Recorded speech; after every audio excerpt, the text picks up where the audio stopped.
Yo, what up, Street Talks? Right, the thought. Who do you do it for? So, to me, this is a very important concept because do it for yourself? Do you do it for the gram? Do you do it for YouTube? Do you do it for Facebook, Instagram, Twitter, Snapchat, other people, the media, or do you do it for yourself and others? So, this is just like my basic thought. So, first and foremost, it seems as artists, what we're aiming for is longevity.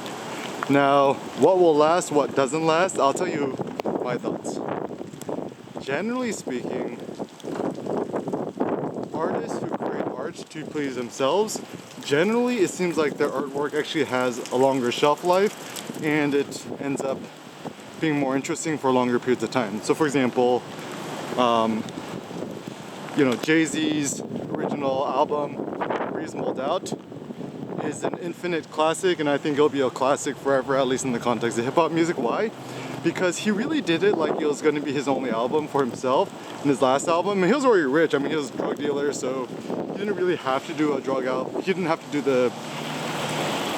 the musical album in order to make money. He did it because, he loved music, he loved poetry, he loved rap, and he just wanted to create the best thing that he possibly could. Now, to me, this is interesting because, if you look at, other artists, like, Black Eyed Peas, Gwen Stefani, No Doubt, NSYNC, like all these these groups that try to placate to the popular audience. I mean, these number one they're number one on the world for like a little bit, but then they kind of fade into obscurity. Now, I guess it just comes down to just like, what are your personal life dreams and your life goals? So, considering that my life goal is longevity, and I care about that, then that means the goal is for you to focus on creating artworks that generally does please you, so doing it for yourself. And also, I had this notion of like, this is where it's kind of good to think about yourself like 10, 20 years ago. So like, I'm 32 right now, right? And I'd be very curious, like, if 22-year-old Eric looked back at me and was like, yo, what would 22-year-old Eric think about 32-year-old Eric?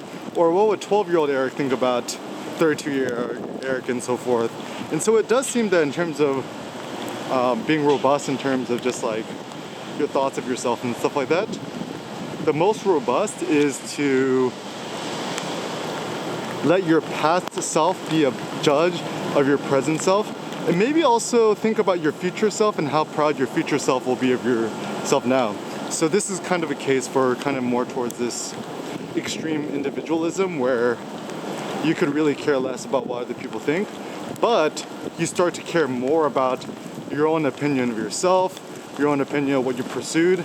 And certainly at the end of your life, we're not going to really care so much about other people's opinion of us. We're going to care more about what we thought about ourselves. That's my basic thought. And so now, my personal ambition is whenever I create anything, write anything, is essentially to give wisdom and knowledge and ideas to my past self. My past self who could have used that information and knowledge and wisdom in the past. For some reason or not, didn't have access to this information.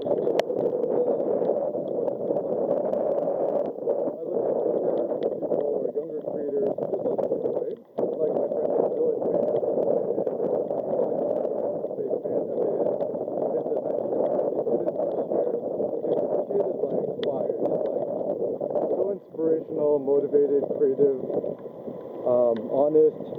And in him, I kind of see a younger version of myself, except I actually think he's much more talented and intelligent. Anyways, I feel like this is like the best way we can approach life, because if we approach life this way, we become less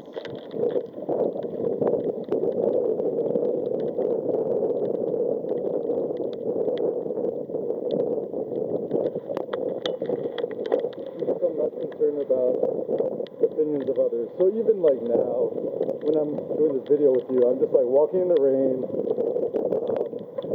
I don't have an external microphone, so the audio's probably not that good, whatever.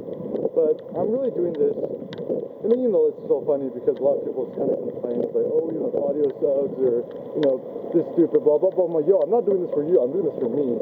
And I feel that a lot of creators, once we're extremely honest with ourselves and thinking to ourselves, am I really doing it for myself? Then we could actually be much more genuine. And our goal isn't to actually even please people of today, is to please people of 300 years from now, or 1,000 years from now, 2,000 years from now.